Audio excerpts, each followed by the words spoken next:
no time for regrets. I've been flying from town to town, from London to Taiwan. I've been all around the globe trying to protect your soul. We are heroes tonight. We will fly above the sky. We are heroes tonight. Yeah. We are heroes tonight. We will fly above the sky. We are heroes tonight.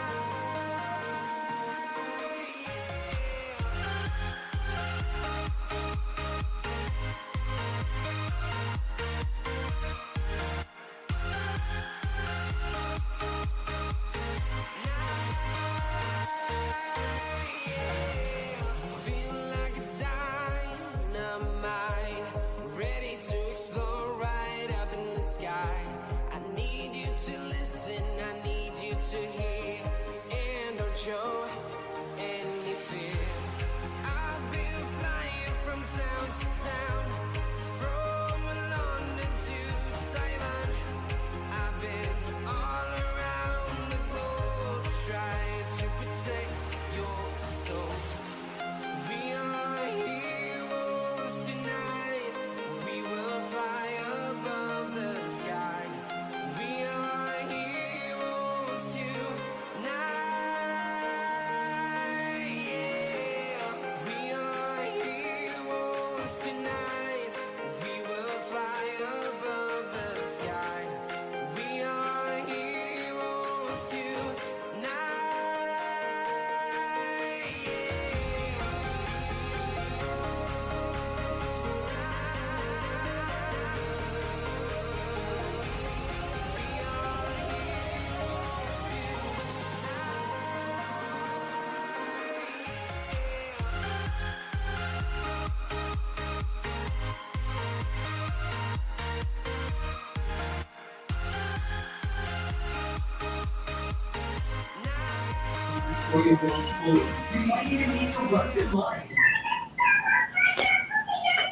Hello, everyone, and welcome to this week's Monday Mindshift. I'm Sean Michael, and it looks like I might be flying solo today. That's okay. I just keep doing this because I'm here to pass on a message to help people shift their mind every week and start off on a positive, powerful mindset for the week. So our topic today, as you can tell, as you know by the title, is the safety trap, how comfort is quietly killing your calling. So we've all heard about the comfort zone. We're all too familiar with the comfort zone. And we've probably heard that, the danger of staying in our comfort zone. Leanna, thank you for joining. Happy Monday. Thank you for joining Audio Leadership Club and sharing this out to the world. Thank you, Henry, for the comment. I don't think he's here, but he actually commented before we start. So the comfort zone. Let me start with the idea that not every comfort is safe. Some of them actually end up being a cage. The truth is, we don't get stuck because of circumstances. We get stuck because we allow comfort to be our compass. Let's sit on that for a minute. We allow comfort to be our compass. See, we've been conditioned to chase. Jean-Luc, thank you for joining. The truth is, we've been conditioned, and Amalia, thank you. We've been conditioned to chase stability, right? But stability is not the same as aliveness, right? Life is not all about stability. There's some joy and enjoyment in uncertainty. There's a certain amount that we want. And the comfort zone, it actually can create emotional numbness in us that we often call normal, right? But the truth of the matter is if nothing's shaking, you're not building, you're just maintaining.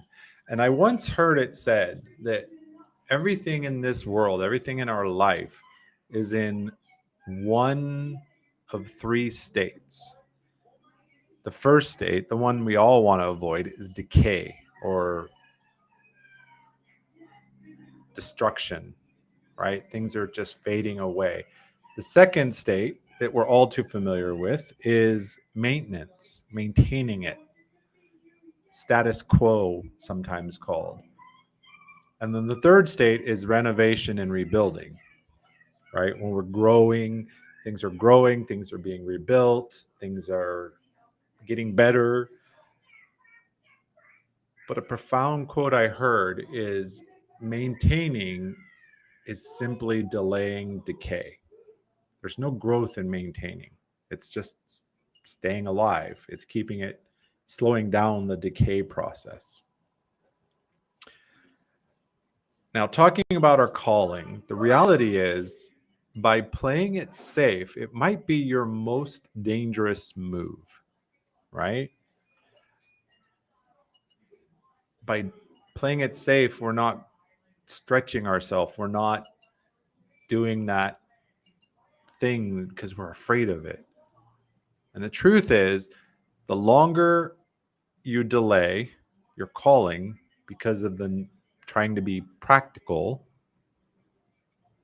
your potential dies a little every day, just quietly dies. The reality is our nervous system, and I talked about this on Monday Night Coaching last week, the amygdala, right? The protective mechanism in our brain, it craves familiar. It doesn't like surprise. It doesn't like unknown. And I'm not saying we need to push ourselves. Like, we don't need to take a leap way out of our comfort zone. We just need to go just outside, because that's where our calling begins, right? By stretching ourselves just outside our comfort zone. I like the way Eleanor Roosevelt said it. Do one thing every day that scares you, right? Do that thing. And I recently heard a story from another coach. She was in an Airbnb with a date. It was a several day date because she was in the area doing some events. And the Airbnb had no kitchen in the traditional sense. There was no stove. And she was considering, she's like, how do we cook this? Like, what are we going to cook? Like, we could go to the grocery store, but we have nothing to cook with. And then they noticed there's a machine, like an egg cooking machine that she'd never seen before. She's like, I don't even know how this works. And I don't know how comfortable I am with using this machine, but hey, we need to eat. So let's go to the supermarket and get some eggs, and we'll use this egg cooking machine. And so they went to the supermarket, got the eggs, and they're walking away from the supermarket with their eggs. And her date could tell that she was not really feeling good about using this egg cooking machine. And he says, let's just see if somebody will cook the eggs for us. And she's like, yeah, let's. Why not? So they went to the first house and they rang the doorbell. And she said there was an 80-year-old lady there. And she kind of had this very surprised look on her face. But then the short version of the story is, at first the lady was like, I don't know who you are. But they just said, hey, they explained their situation. They told the story. And she invited them in to cook the eggs on the stove, to boil the eggs. And she said it shifted everything for her, is, just taking this little risk, like, hey, let me just knock on somebody's door, ring their bell, and see if they could cook these eggs for me. So how can you stretch yourself a little bit outside that comfort zone? Think about that, because staying in our comfort zone, that safety zone, rather than expanding us, it sedates us. And here's the reality. If you align with your purpose, it's going to require some discomfort. That's the way it works. The next level is not going to be comfortable, but it will feel correct. When we choose an aligned action, it will feel right. It might not be comfortable and it might not be easy. In fact, it probably won't. It's unfamiliar. There's unknown. As we expand out from our comfort zone, it's going to feel uncomfortable. It's going to be a little scary. But if we just change fear as a signal to stop, like, oh, it's got to stop, I'm afraid, think of it as just a warning, like, hey, okay, you're going to have to pay better attention. It's a sign of movement, right? When you step into new territory, there's going to be a little bit of fear. That's okay, right? New things are a little scary, but think of it as a signal, a positive signal that hey, I'm growing, I'm moving, I'm getting better. Because the truth is, you can't build a legacy from your comfort zone. And I would say, can you build a life from your comfort zone? You can get through life staying in the comfort zone.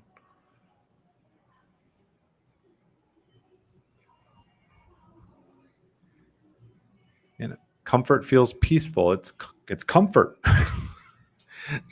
We like it. But ask yourself, is my fear just winning here? Is life flatlined? Now, here's the good news. This is normal. You're not broken. There's nothing wrong with you. It's just, you got to take the action. That's a little scary, and step out into the unknown. Don't let your soul be bored. Right? I know, like, mentally, boredom, a little boredom is a good thing once in a while. But if we stay in boredom, if we stay in the familiar, how do we grow? How do we get better? How do we truly enjoy life? All right. So I got a question for the chat. I'm going to put this in the chat. Let's see if it's going to work. Yes. So where in your life are you calling it stable when it's actually slowly draining you? All right. I just want you to consider. If you want to answer in the comments, I appreciate it. That's how I know you're here. If I don't see the comments, as far as I know, I don't know how many people are here, because the connection between Restream and LinkedIn, it's not reporting effectively. I'd love to hear from anyone who's watching, and whether you're watching live or watching the replay, I'd love to hear the stories of those little steps, those stretches outside your comfort zone? How are you stretching? How are you pushing yourself into the fear zone a little bit?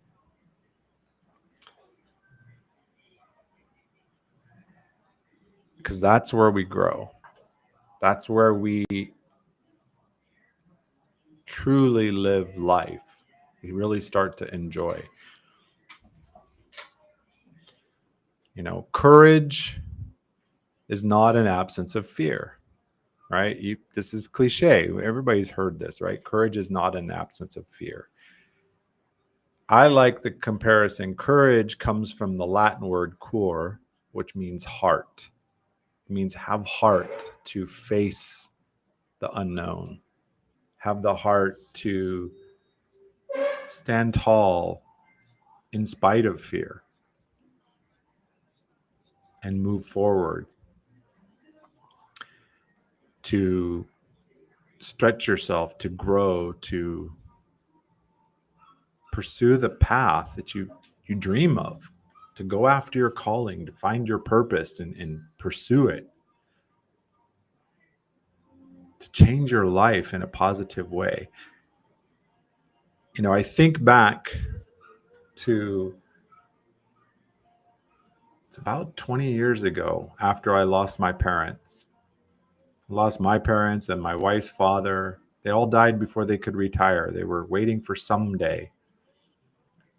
And after we lost the third parent, which was my mom, we sat down and we said, is this the life we want to live? Do we want to just grind our life away waiting for someday? Or are we going to do something different? And we decided that we were going to move out of the US. Of course, family thought we were nuts. Why would you do that? You don't know anything about there. Isn't it dangerous down there? But we held strong, there was a lot we didn't know. There were a lot of concerns to worry about, like traveling across Mexico with an RV and everything you own and way too much cash on the RV.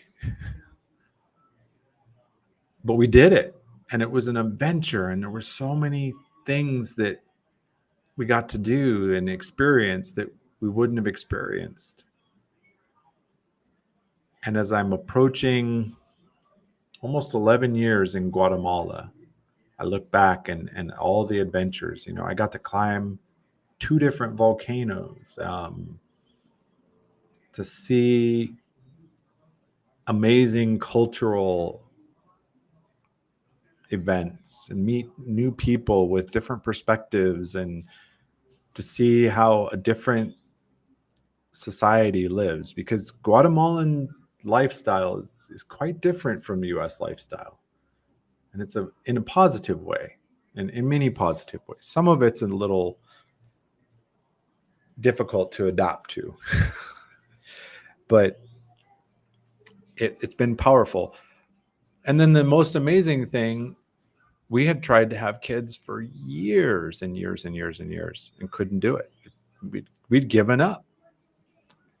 And 4 years after leaving the US, we get a surprise when we find out my wife was pregnant 9 weeks, even. Like, we didn't even know. 9 weeks before we knew.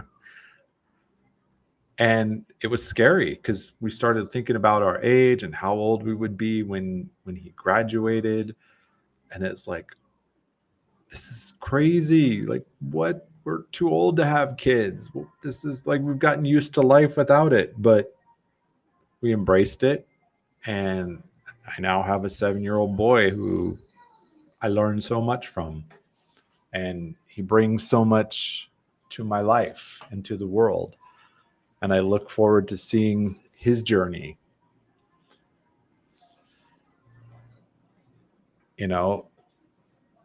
Family, friends, they thought we were crazy. They're like, it's so dangerous. It's so wild.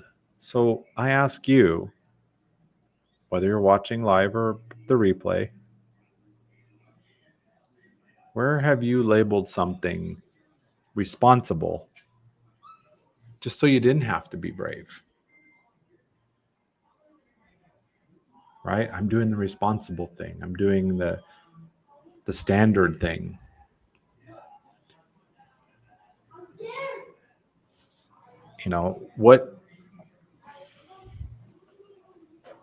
What identity are you living into? Are you living into the identity, your true identity, or are you living into a construct that was given to you? Right? And that leads to another question. If you weren't afraid of disrupting your current identity, what would you actually pursue? What would you do? Right? Another way I've heard it is, what would you do if you knew you couldn't fail? Right? Would you move to another country? Would you start that dream business that you've thought about for years? Would you launch some product or service that you've thought about and considered and said, nah, I can't do that. I'm being responsible. Right? Where would you stretch yourself? Where, if you were ready to embrace a new identity, your higher self, sometimes called, the thing you were meant for, the thing you were put on this earth to do, the message or the thing that you were built to create.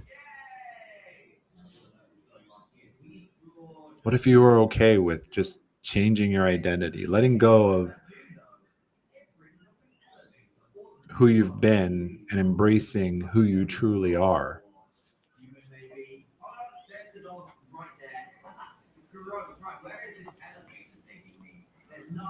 It's a powerful thought.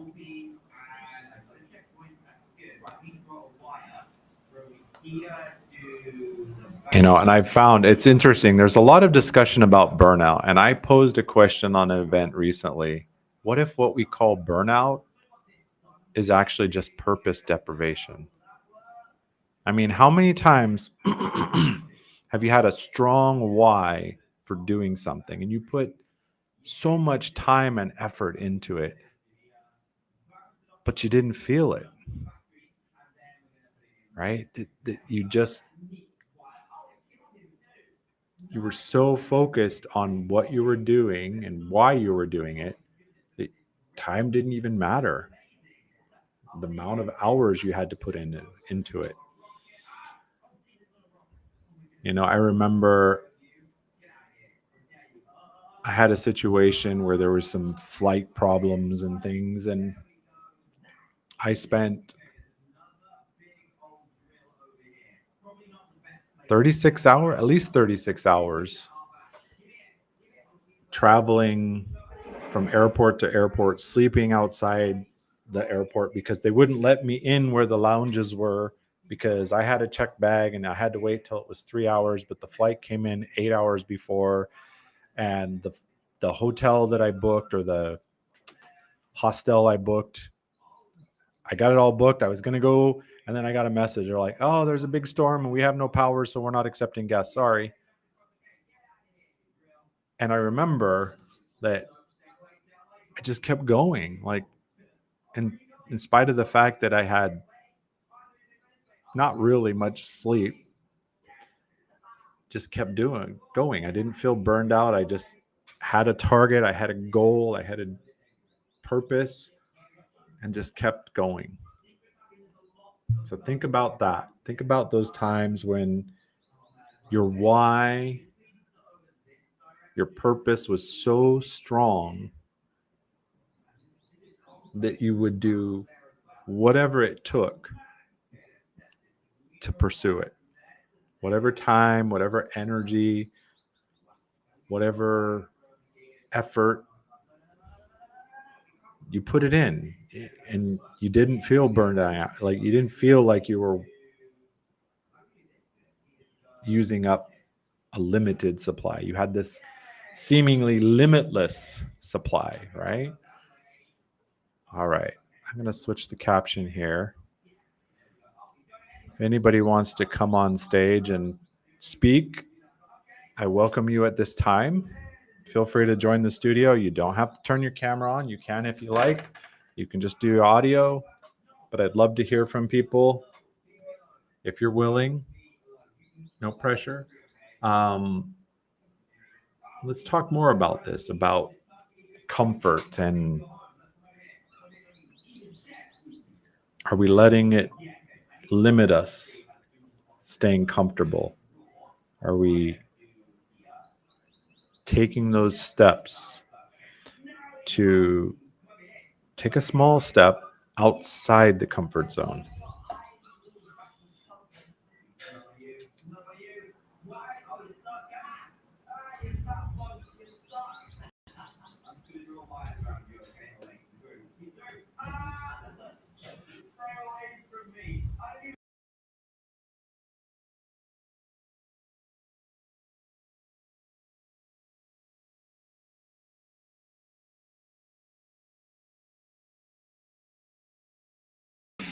And the reality is there's nothing wrong with the comfort. The problem is we get stuck in there. We don't step outside. And I'm looking for a diagram that I've seen many, many times. Let's see.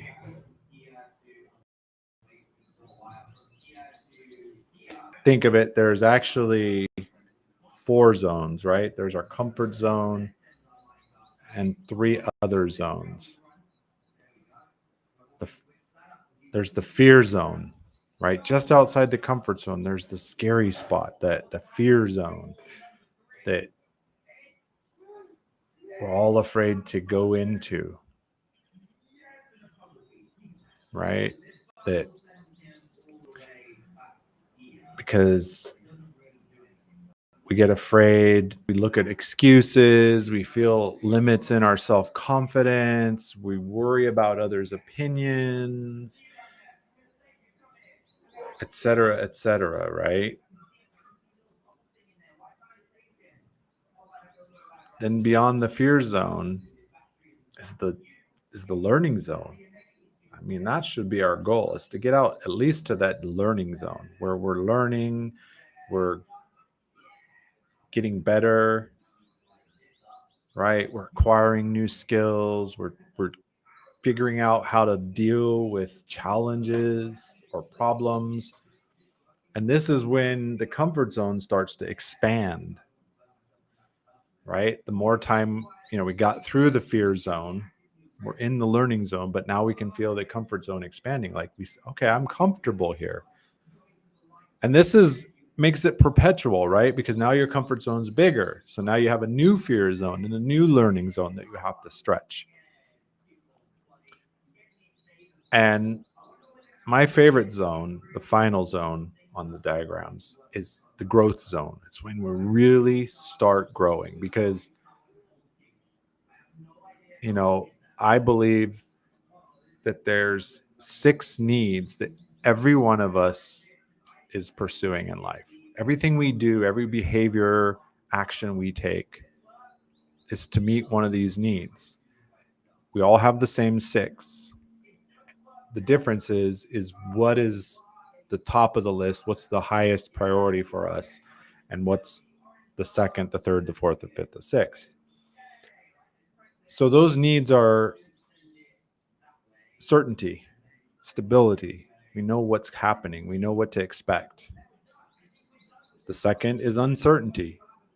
Too much certainty is boring, right? There's no joy. It's kind of blah.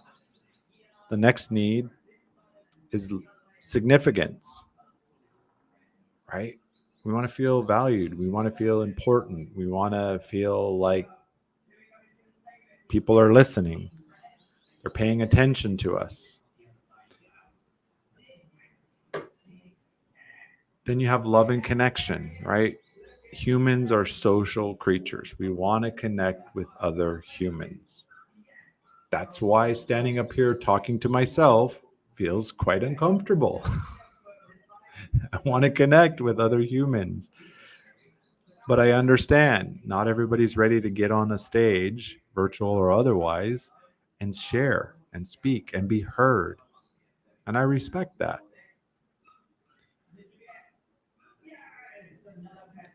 So these four needs are the fundamental needs that we all pursue. Everything we do is to find certainty, to have some variety or uncertainty, to get some significance at some level, and to find love and connection, right?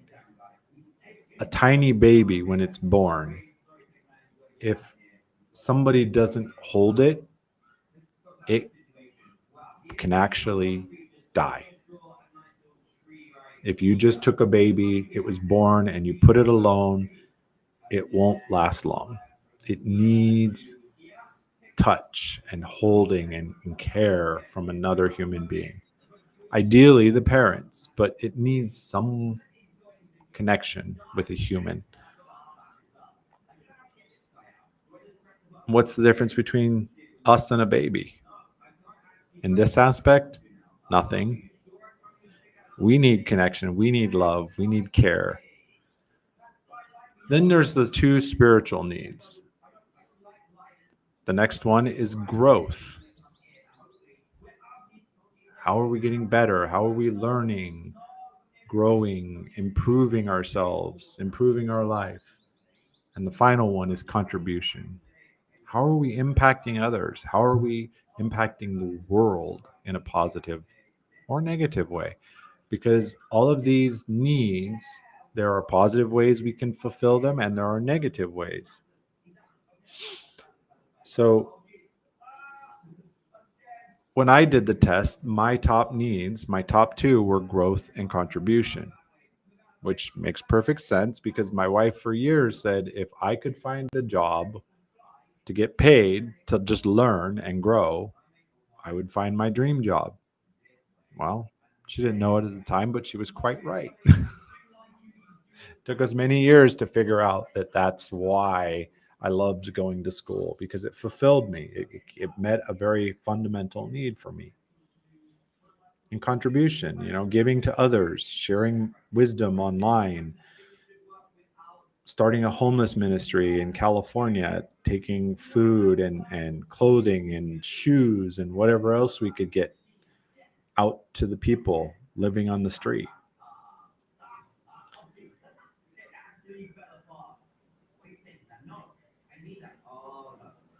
So think about it. What are your needs? Do you need certainty? Do you need variety? Is significance more important to you? Is love and connection the most important? Maybe it's growth. Maybe it's contribution.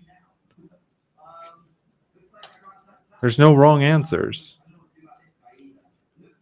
but it's worth it to ask yourself these questions, to figure out what it is that's important to you. Think about your values, think about your needs, and align with them. Because when you align with them, you're more motivated to move, to get out of the comfort zone, to go through the fear zone, to reach the learning zone, or even better, the growth zone, to set new goals, to live your dreams, to find your purpose, to eliminate your ceiling that's only in your head, most likely.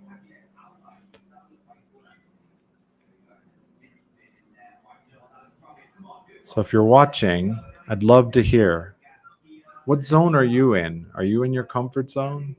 Are you venturing into the fear zone? Did you get through the fear zone and now your comfort zone expanded?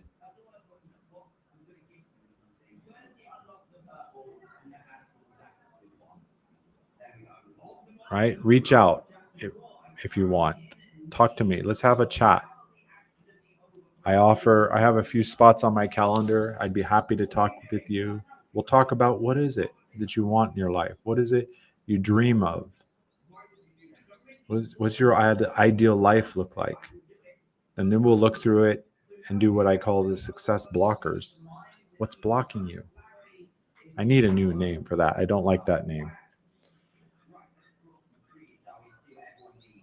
Right? No pitch, no pressure, just a conversation.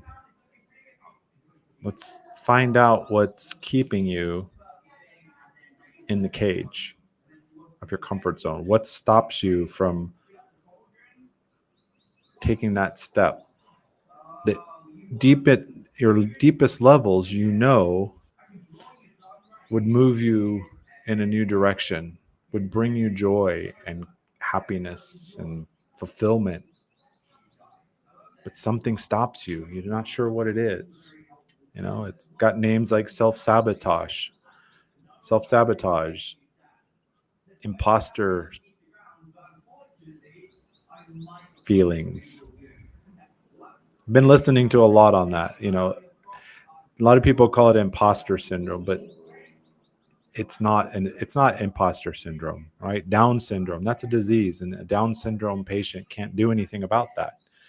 Imposter syndrome, it's feelings, it's thoughts, and we can deal with that. We're not stuck. We don't have to be stuck. Hello, Steven.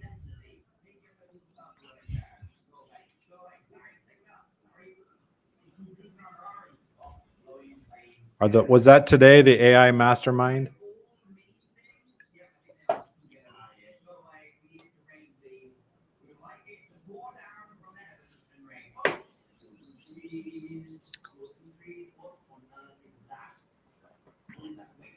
But I say again, if this, you felt a shift, you felt a move, thinking about the questions, thinking about the ideas of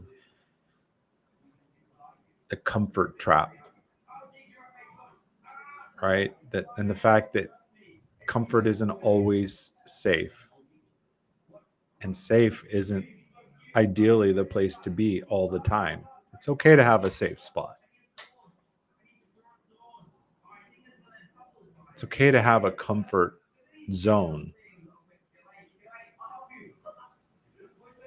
but it's a temporary place that we don't want to stay there, right? If we want to go and have the things we want, the life we want, we're going to have to step out into discomfort, uncertainty, into the unknown. Going to have to do something that's a little scary, maybe. But I'm here to say that, you can choose to see fear as a warning or a signal, like, hey, I'm growing, I'm improving, I'm getting better, I'm moving forward towards something that I want, that will bring good things. You just got to get through the fear zone, right? Stephen, thank you. Can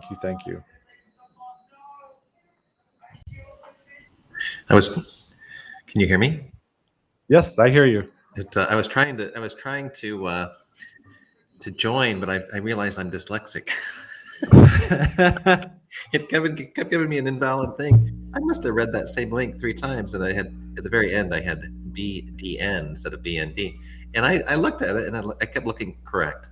But I love what you're saying. It's this idea of shifting into awareness for me, and we were just talking about that. We had an AI mastermind just a short while ago. We just concluded it, and we were talking about marketing and strategy and how to automate the tasks of getting our message out, of sharing what it is that we do and how to do it. And it was a very insightful message. Paul DeCock was the facilitator along with myself, but I always learn from Paul. He's a very talented businessman. He's a very talented strategist, and he uses AI in a way that it just makes my head spin sometimes.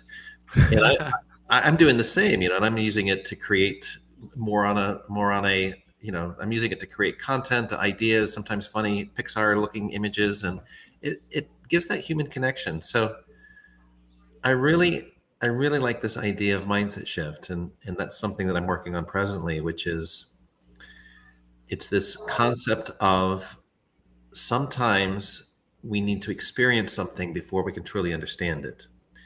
And if we can drop into that space of experiencing, then sometimes things just make sense. And so that's what I'm exploring at the moment. And I know that this is a transferable skill. I've actually had, for like the last 3 months or so, I can tell you the story that I went on, the shift of the mindset, which is I just remembered back 2 or 3 years ago when I was in a new relationship. I was just so happy, I was in love, and it was such a positive experience. We have, those little dopamine drips of connection and the oxytocin and all of this beautiful chemistry. But what I noticed was the world was more beautiful, right? The walks were more beautiful. Nature is more beautiful. I was seeing flowers that I didn't know existed before. It was just a beautiful time. And so I made it a conscious effort to say, I want to go back to that. And I don't want to have it linked to any one person. I just want to be able to do this by remembering what it felt like and teaching my body to come back to that emotional state. And I've been able to do that. And what it does is it creates this very pure form of living, of being. It doesn't mean that you don't have those hits to the system where you feel the disconnect and the rejection and all those things that happen in the regular world. And the cortisol, the opposite of all those happy chemicals. Right. So that happens, but then we can make a conscious, mindful decision to say, okay, where do I want to be right now? And sometimes it's okay to say, I want to be angry, or I want to be frustrated, or I want to be, I want to be upset. But what if we also say, well, okay, I'm done being upset. Now, where is it that I want to be? And I'm finding we make better decisions in that place of peace. So that's where I'm at. And I think the biggest possibility here is that what you're speaking about is real. It's actionable. It can be transferred to others. Absolutely. I just wish people could experience it for their own, and then they would get it. Because once you do it, it's like, oh my gosh, it's not this hard. It's easier. And then once you experience it, everything changes. And so just by sharing what it is that you've experienced, it can change it for everyone. And I think that it's helpful to talk to you because people will benefit from your life experience, and they don't have to meander their way through life like probably I did and you did. We can save them 7 years or 10 years or even a lifetime. or some of the,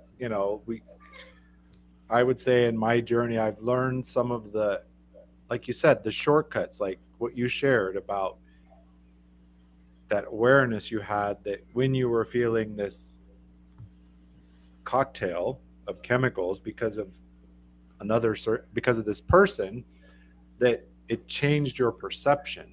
Mm-hmm. Right. And, more and more neuroscience is making it aware, like, reality is not what we think it is, like, because our brains have filters based on our beliefs and our state, right? Like when we're happy and in love, everything looks better. Food tastes better. And what's interesting is I've been doing a lot of these dialogues between, okay, what does the mind know and what does the heart know, and so it's this concept that when we think through things, we don't understand on the same level as when we experience something. So when we experience something, we have a deeper understanding of what that is. And just like you're saying, when I first started talking about this, people that were very cognitive, they would be like, are you okay? What the heck are you talking about, Steve? If there's somebody that's truly cognitive and you're talking about love, they'll look at you like you're nuts. But I tell you, this life, emotion is the spice of living. right? Right. And people that are sensitive, they've been told they're too sensitive. No, I don't think that that's true, because you are the gourmets of living. I mean, you are the ones that can pull out every last bit of essence out of this life. But what we need to focus on is regulation. We need to be regulated, because if we're not regulated, now you're like a little viper with unregulated poison, right? You just give it all when you strike, and it's all protection. But if you're in that place of self-regulation, of confidence, of trusting yourself, then that emotion, then it adds to your life, it adds to the experience, and it's not something to hide, it's something to celebrate. And you know Absolutely. and what I found is it's also the mechanism for connection. It's just a basic human need that we have of connecting with others. And if you can do so with a little bit of awareness, a little bit of that emotional, you know that emotional filter, it makes life so much better.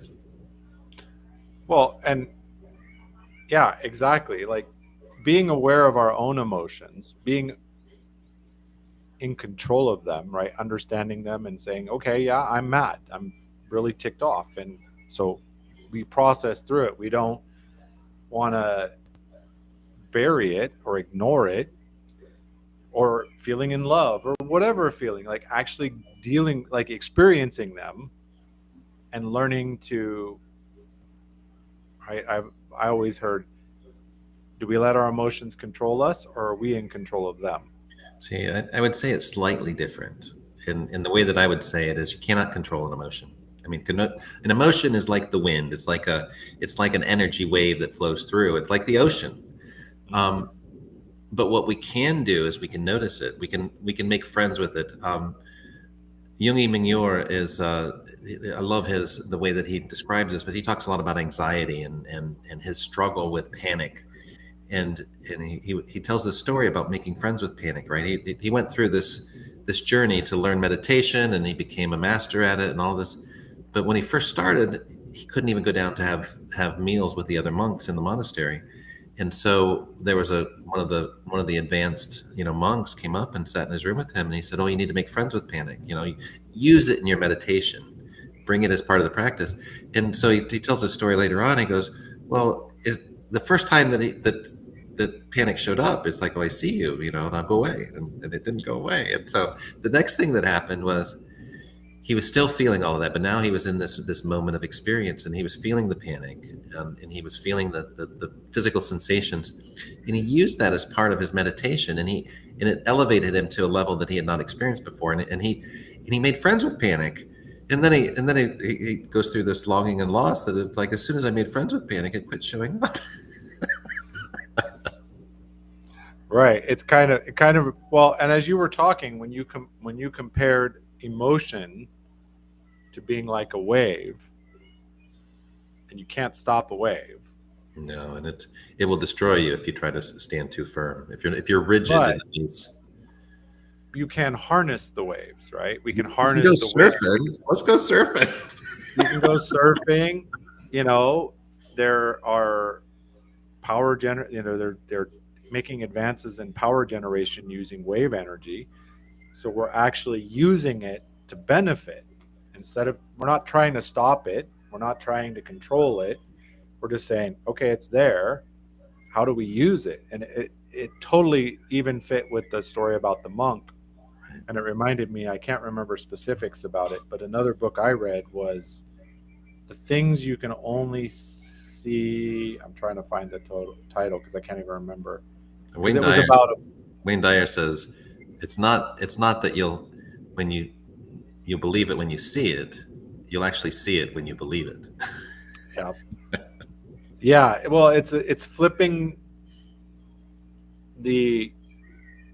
A lot of people are following the be have do method, right? Or no, the have do be, or do have be, right? It's like, when I get this, then I'll be happy.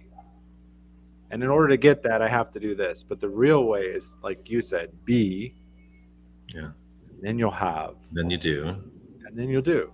And And then, no, it would be you know, first, then do second, and then you'll have third. And it's and that it's realizing that success and joy does not come from accumulation. It comes from purpose. And if we can tap into our purpose, then that is the essence that will create a fulfilled life. And isn't that what we're here experiencing? I mean, it's this. We'll spend a lifetime trying to find status, trying to find, other accolades from other people saying that we've done something of value. Would not it be better to simply live a life of value and then let the world catch up to us?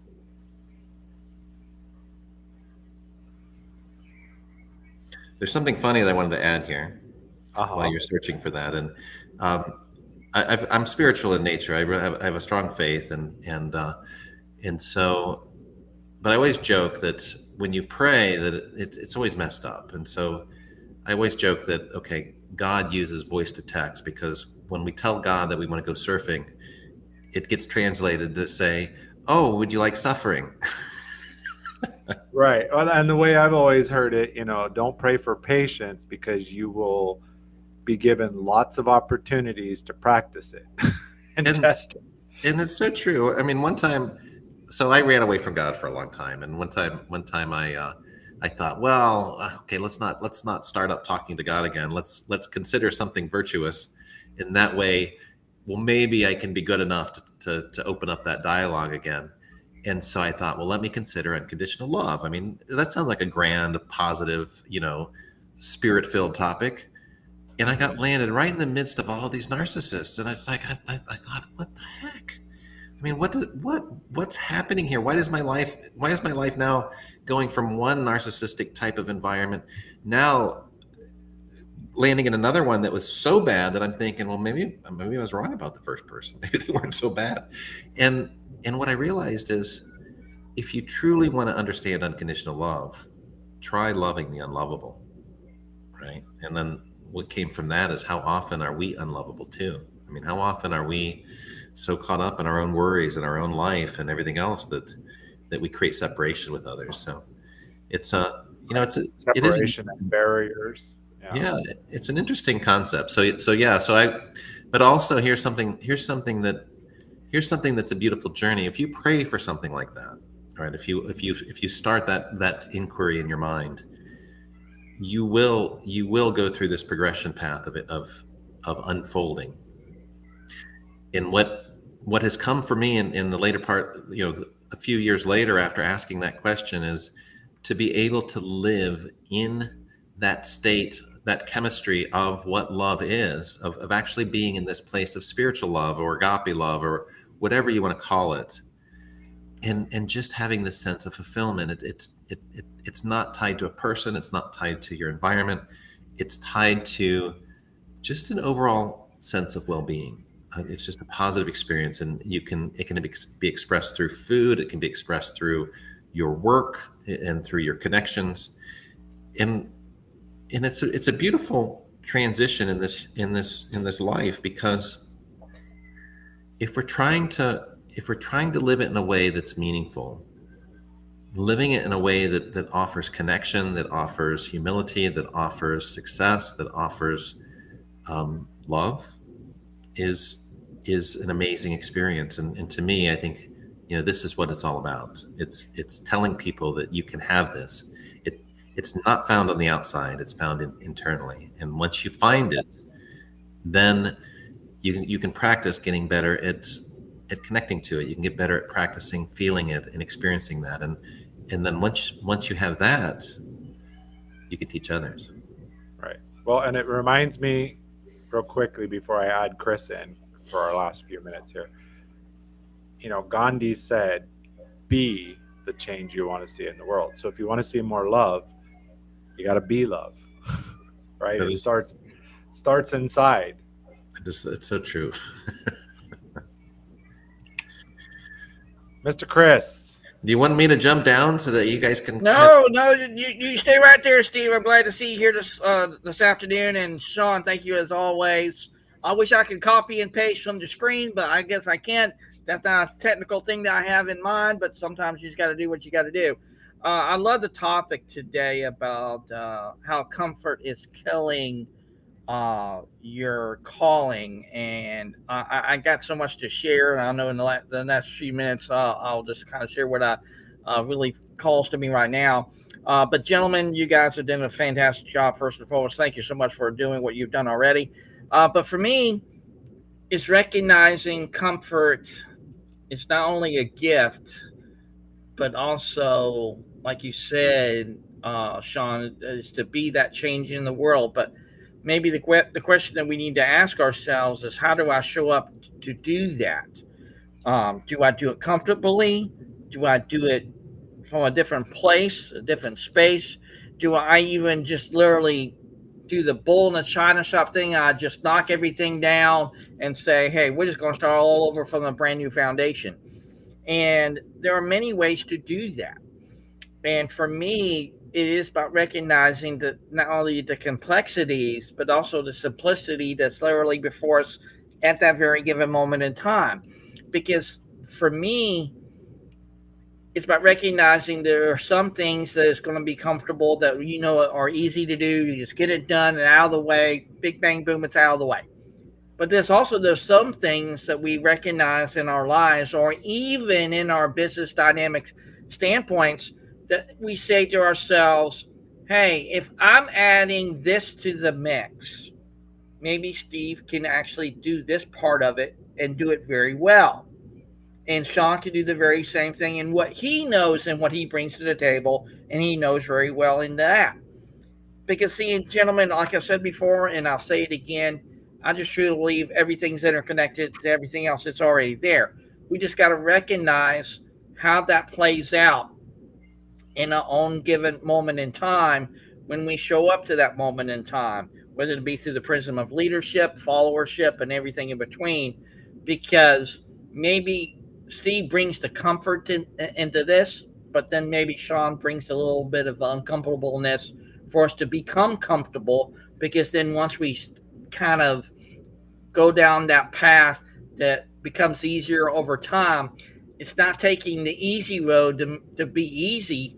And sometimes recognizing sometimes the easiest path is the one that is much taken to the place of saying, oh my gosh, I went through this trial and tribulation. I came out better on the other side.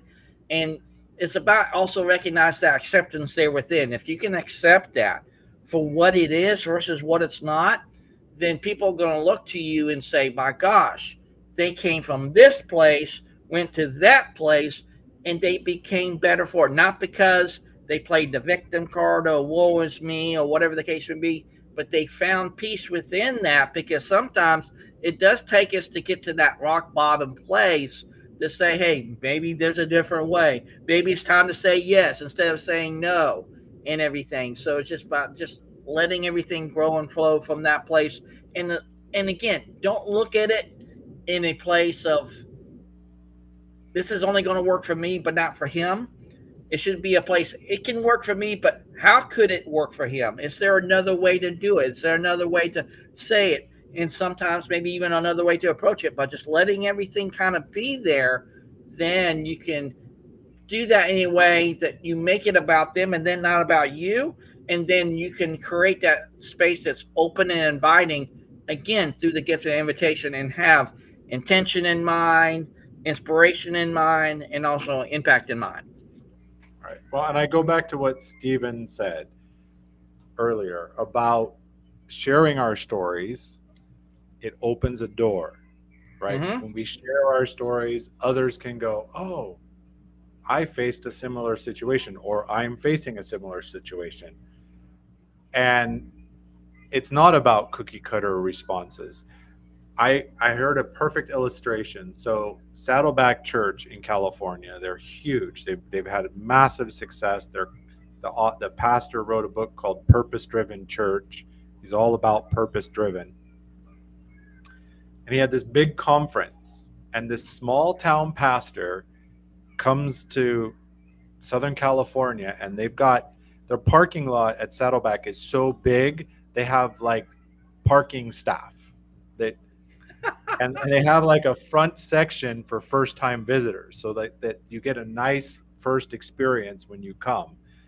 And this pastor, he's like, that's a brilliant idea. So he takes that idea, like having a parking staff and having these front spots for the newbies, and he goes back to his little congregation, little small town church of about 200 people with about, 50 car spots. And he tries to implement exactly the same thing, but it doesn't work because he doesn't have the same ingredients, right? He's not Correct. looking at thousands of people coming every week. He's got hundreds of people coming. The key thing is there's a principle, there's a core idea inside of these things. And if we take that and adapt it to our situation and our context, that's what we're looking for. Absolutely. And see, everything can be done through the prism of that very principle of idea. And when you really think about it, gentlemen, an idea is powerful. And when you let the idea ferment and take shape and mold it just like you would clay into many different forms, yes, what that church does in that small town church may not be as effective as the one as the big town churches got hundreds and hundreds of parking spots. But if you can still get to the core of what it was really meant to do, people will see it, people will resonate with it, and then say, maybe we can take this to the next level. Why can't we not only do this for our first time, but we can do it for people that we don't even know? Let's do something on the next town over or whatever. And by doing that, it creates legacy, it creates ripples, it creates impact, and then that very foundation can literally be built anywhere in the world. But then again, you're not making it about you, you're making it about them, and you're doing it in a way to create more invitation to connect, connection to collaborate, and then maybe even be a part of something bigger than of yourself. It's interesting because I've noticed there was a coaching community that I was involved in, and there was a person that was kind of in a leadership role within that community, and they would steal ideas. They would take other people's ideas and they would pass them off as their own, and the ideas would fail. And even though they were a good idea, they didn't have the same application. And this is what I found. There's two components to that. One is they didn't understand. If they implement it and they don't understand the concept behind it completely, they will fail because there's a loss of translation. There's a lot they don't know exactly why they're doing what they're doing. But the person that came up with the idea, right, the original creator of it, he actually it wasn't about the parking. It was never about the parking. It was about facilitating the ease of the people getting from the parking lot or from outside into the church. And so it's more than just having the greeters in the parking lot. It's having, traffic flow and it's recognizing, okay, what is the main question in that situation was probably, what is keeping people from coming to our church? Let's make that easier, right? So it's not about parking. It's about the experience. And here is, I just wrote an article about that this week, and it's about the customer experience. I call it pedestal marketing. And what it means is when you see somebody doing something right and in a really, from a place of authenticity, when you're really celebrating somebody that's doing something great and you share that with others, you lift them up. And we all feel good when somebody lifts us up a little bit, and because we're doing the best we can. But when somebody else acknowledges you, there's a sense of gratitude that you have for the person acknowledging, and it lifts. There's a bond. It lifts your heart. It lifts your spirit, and it gives you the energy to keep going. And so, this is what companies do that have been quite successful. This is why Starbucks can sell a $4 cup of coffee, because they make it about a customer experience, and it works well until they lose that focus of what it is that they're doing. Why they're doing what they're doing. What was the original intent or purpose? And I think of a story there's actually a really good book on this, elevating the customer experience. It's called Unreasonable Hospitality. And one of the powerful stories I remember from that book was there was a longtime customer at the author's restaurant because he built this very, very successful restaurant. And he went and got him a hot dog, like a ballpark hot dog.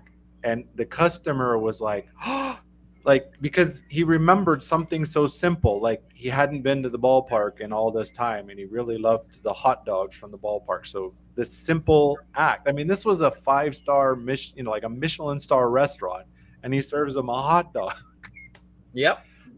And I think of my interactions with English learners, and when I meet one and I say, somebody from Korea, and I say, "반갑습니다," and they're like, "Whoa, you just spoke my language. Like, how do you know that?"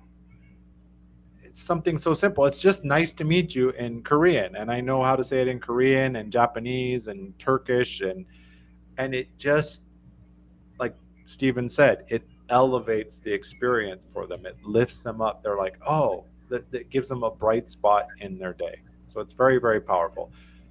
It also, I was going to say, it also opens up possibility, because you sense, once we start paying attention, we sense when there's connection and we sense when there's disconnect. And if you watch somebody's face when you say those words and you see them smile, and it's like, now they're wondering, what else do you know?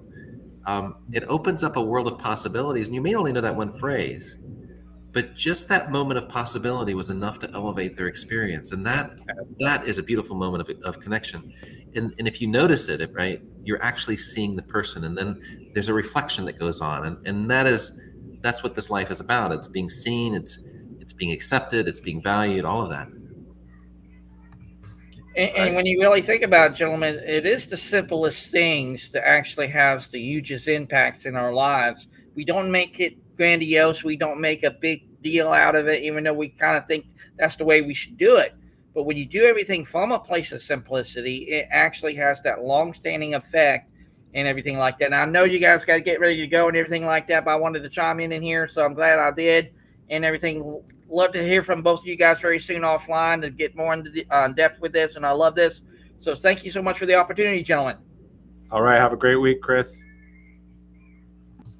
So I wanted to ask you, Sean, what is it that you're working on? Where's your focus? What does the future hold? Have you mapped that out? Do you have anything that is your focus at the moment? My focus is, the map is still being drafted. So I've got a new monthly accountability space that we've just launched. So everybody can come, and there's a shared commitment form where we can share where we're at, what we're working on, what we're committing to. Because I did a lesson on accountability and discipline last week, and it was good. But yeah, I'm still trying to find my way, Stephen.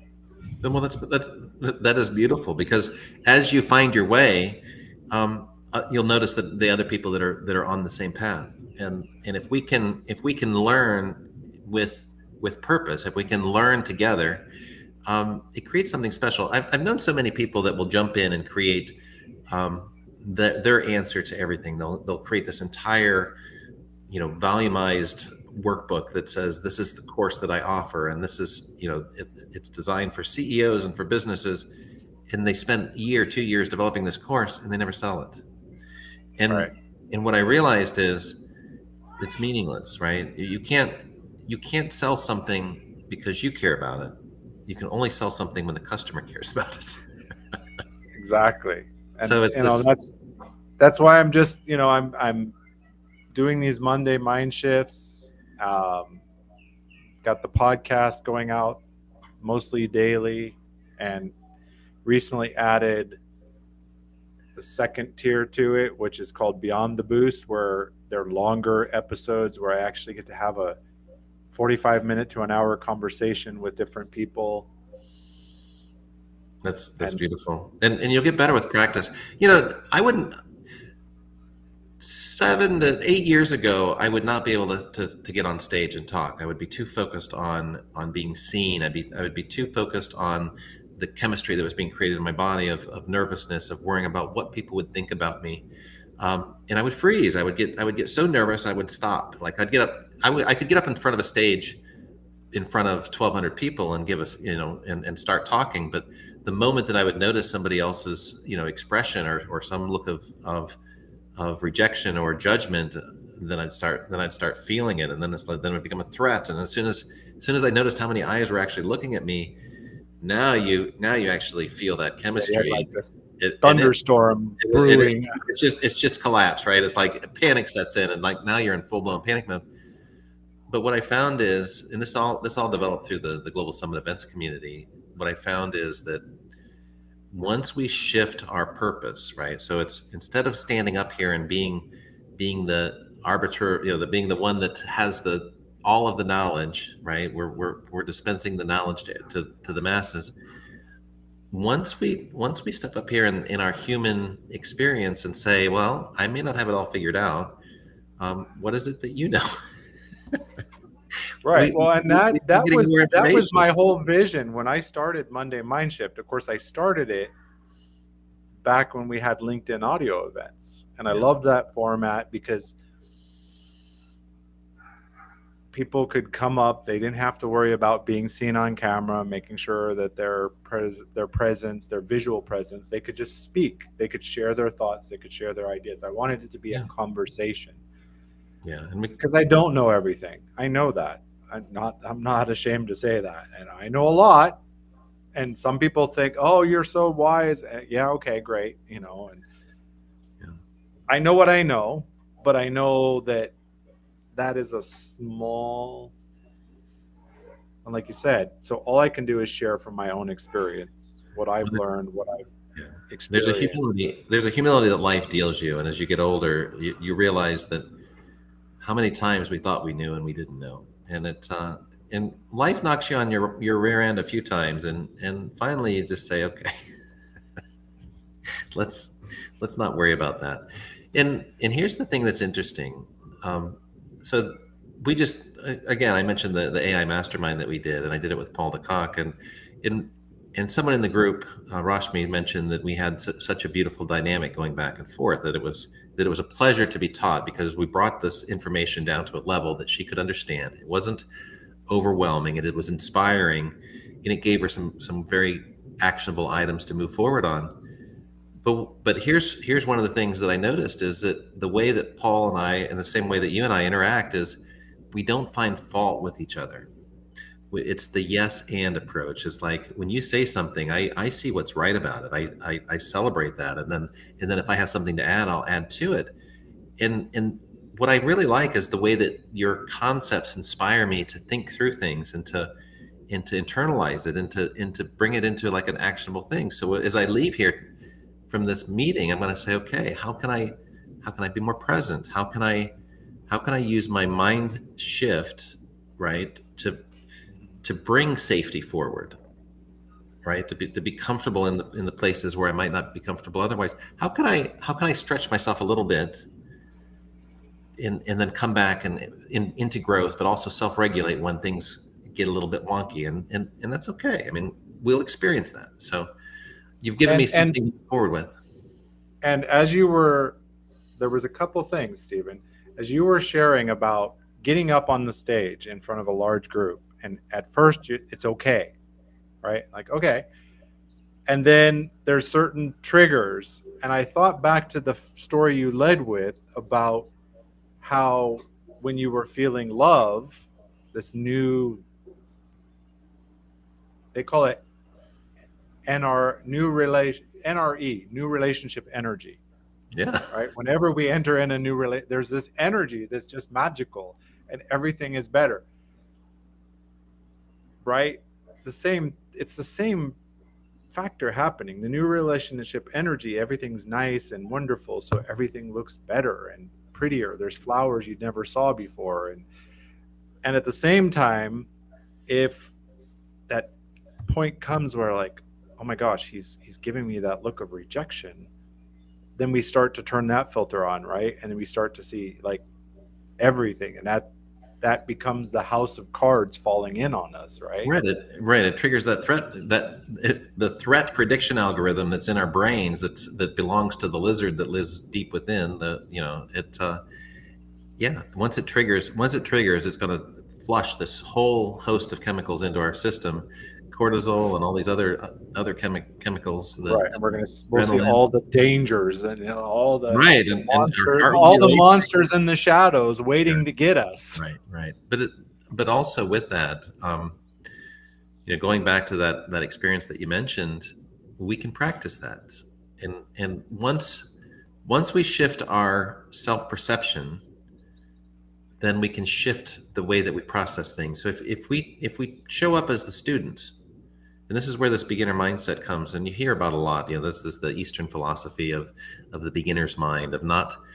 It's this arc of becoming where once you become the master, the student becomes the master, and you then become the student again.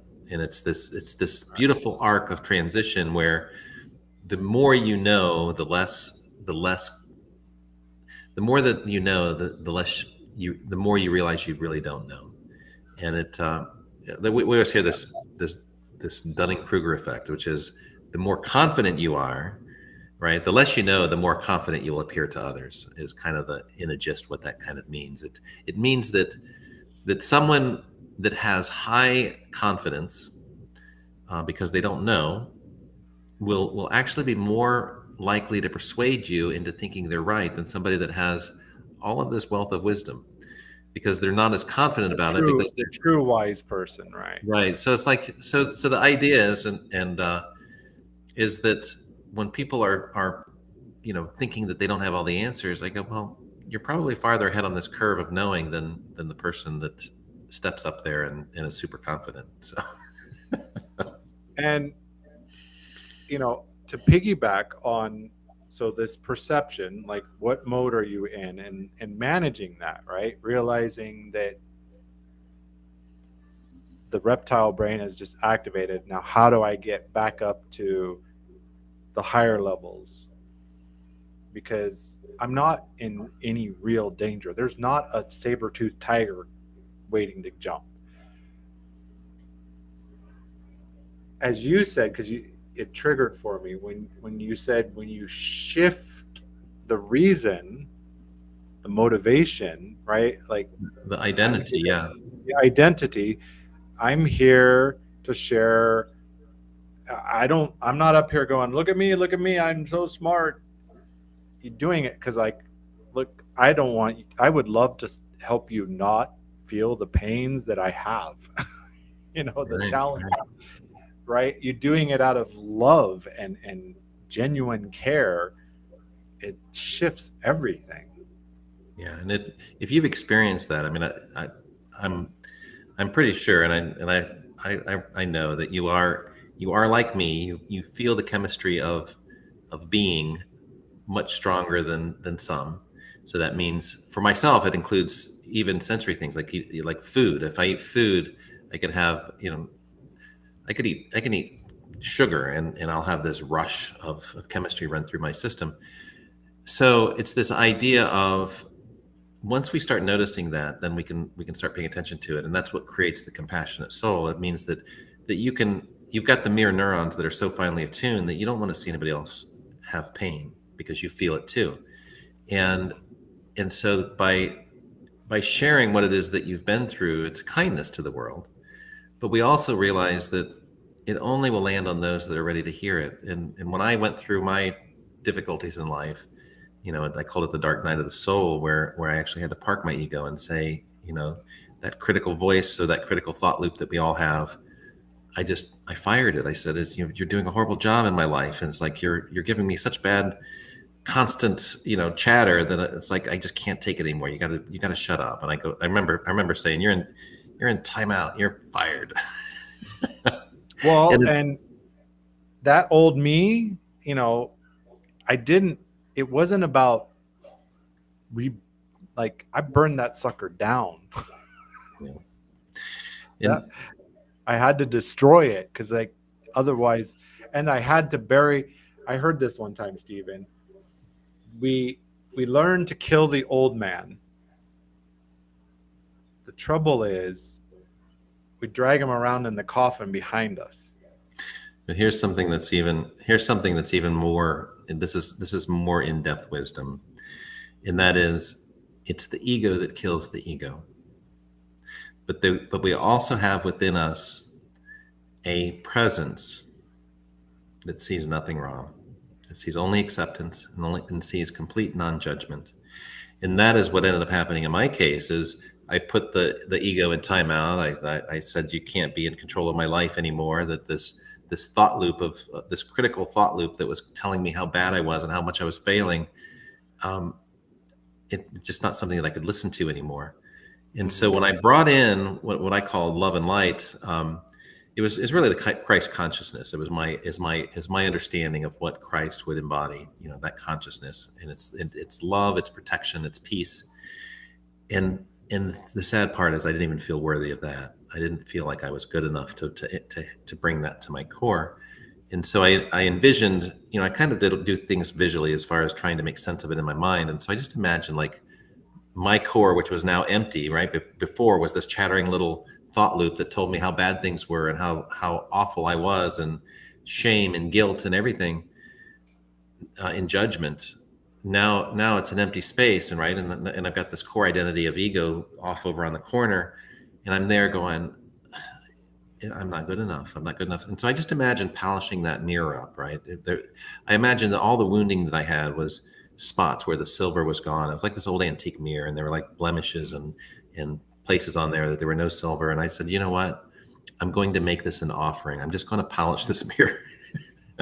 And I brought the silver back to it. It wasn't perfect, but it was good enough. And when I felt a sense of peace, when I felt like yes, I'm not perfect, but I'm good enough for today. I'm good enough to bring this light into the core, this love into the core of who I am. The thing that shocked me, and this was something that, as when we live our life with this very, very critical thought loop that's running through our mind, we expect everything to be critical. And so what ended up happening is when I brought this love and this light into my core, I expected this voice loop to say, this thought loop to say, oh, poor Steve, wasn't that terrible? How mean it was of you to experience that your entire life, of all that judgment, all of that critical thinking. But it's not what I experienced. When I brought that love and that light into the core, there was just, it's okay. There's nothing wrong with what you experienced. There's nothing wrong with you. There's nothing wrong with that critical voice. You are both okay. And there was no judgment. There was only acceptance. And to go along with that acceptance, there was just peace. And to experience that overwhelming sense of peace and unconditional love, that was one of the most beautiful things. And I was transformed by it. I mean, I was just, for the first time in my life, I had quiet in my head where I didn't have this constant loop of thinking of, oh, what's going to go wrong? How bad are things going to get? What if people see me? And now I'm in this place of just enjoying the experience of peace and to think, you're okay, flawed as you are okay. And what shocked me is when I left that space, right? I was in my apartment, and when I left that space, I went to the grocery store. Now I'm carrying a shift of energy within me. And the first person I saw was this beautiful woman. And before, in the past, like I would smile at a beautiful woman, and women can tell if you want something from them, if you're interested or something like that. And you tend to get like this shying away. They'd close off to you. It's like they would block you. And now that I went from kind of a dark moment in my life, and someone smiled at me, I was just filled with gratitude. And it was such a beautiful feeling of appreciation for someone else that I was just in awe. It's like, thank you. You don't know what that smile means to me in this moment, because I just walked through this moment where I didn't know how I was going to move forward. I didn't know how I was going to live with this critical thought loop. And it was such a radiant smile. And this person was it was just such a beautiful experience that for a moment there, I thought, is this real? Am I seeing an angel, right? Because it was just such a beautiful connection. And I thought, okay, it was just a one of. It was just a thank God for that. Thank you for the smile. It means a lot to me. And we don't realize that a smile can have that big of influence. I turned the corner and like was received with the same sort of experience. And like it happened like 3 or 4 times. Every time I would move to the next aisle, and it was, there weren't a lot of people in the store, but every time I would see somebody, there would be this sense of connection and these huge beaming smiles, and it almost moved me to tears. I mean, it was that impactful and that meaningful. And it went on, and I ended up meeting a quite beautiful woman, and I was so tickled to death. It didn't work out, but at the time, it was that moment of love where I experienced something of value. And my daughter said later on, she always called my girlfriend. She goes, "Oh, is that your trophy wife or your abundant life?" And just kind of make fun of me.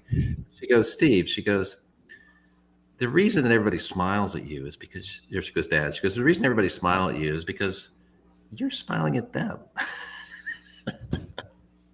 and it's this shift of energy. So what I'm trying to say is, this is real. If we shift the energy that we carry within, and it's the only way that I can describe it, if we can shift this core vibration, people sense it. They can sense if you want something from them. And if they sense appreciation, if they sense happiness, if they sense goodness, high energy, it will invite them into that space too. Right.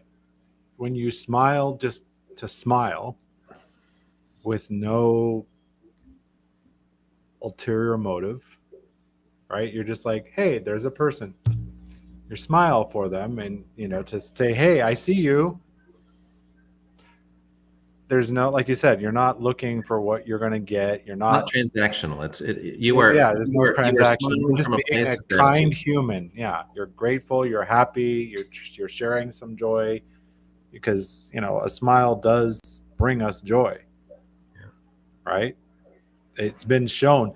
Like I heard of the exercise where they were scanning brains, and they had them like I don't remember if it's hold a pencil like this or hold it under the lip, but it activates the same muscles that we use when we smile, and basically the body, the same chemical reactions and neurological areas activated.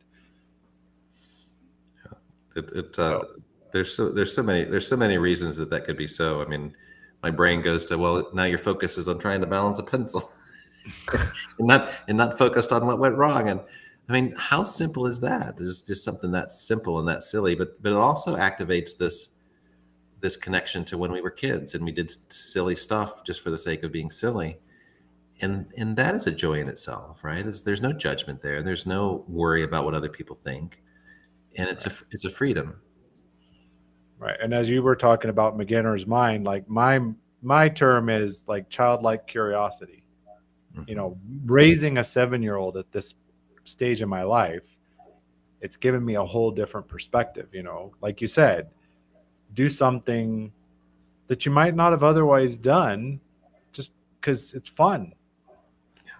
I took him to a trampoline park, and they had one of these like really steep slide that you come zipping down the slide and you fly up and land on an airbag. And at 56 years old, he's like, "Come on, Dad, let's go." And I'm like, I'm probably gonna be feeling this in the morning, but hey, I'm doing this with my son. And it was a hoot, as my grandma used to say.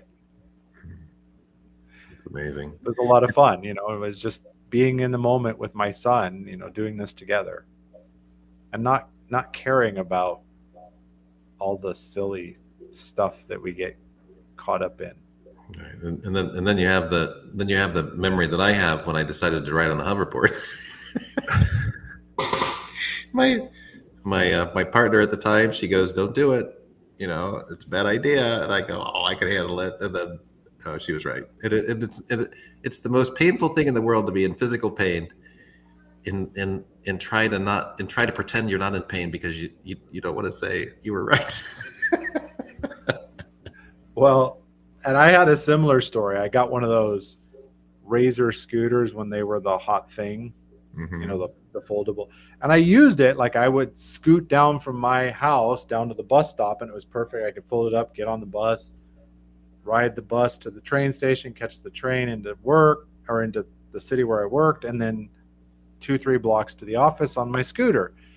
Well, I started feeling frisky and started doing tricks with the scooter. Like just riding the scooter wasn't enough. I'm like, I'm going to do some jumps. And one day I was coming home and I was trying to do something, and Newton's law kicked in. The scooter stopped and I kept moving, and I face planted, scratched my glasses because I was wearing glasses at the time. Not these are just readers or computer glasses, but I actually had to wear glasses, and I had these nice scratches on my face.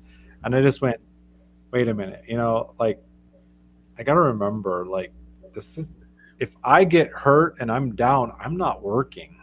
What was the cover story that you had so that you wouldn't have to actually expose your bruised ego I of did. silly? At that point, I just said I was being a kid on my scooter when I shouldn't have been, and face planted. That's funny. That I've learned that as well, because we learn that the truth is so much more valuable than trying to fabricate something. And what I found is that,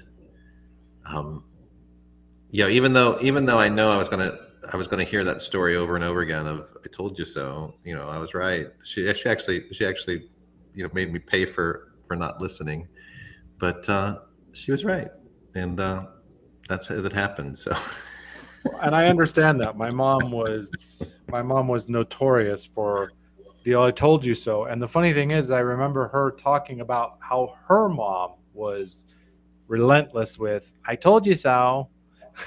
Right. And but the thing is there is a wisdom that we can tap into, which kind of guides us. It's that guiding voice that kind of warns you from danger. But there's also the ego, which is saying, don't go anywhere, don't do anything, because you're safest when you're sitting on the couch and not being, you're in a place of safety. Maybe for most people, but I remember all the commercials. You're more likely to get injured in your own bathtub than you are driving to the supermarket. Like, more injuries and deaths occur closer to home, so that rings in my head. And thank God I didn't see that commercial, because I probably would have embodied it and slipped in the tub. But so I'll share with you what I'm working on. It's I'm going to go ahead. I'm still alive, but I'm going to go ahead and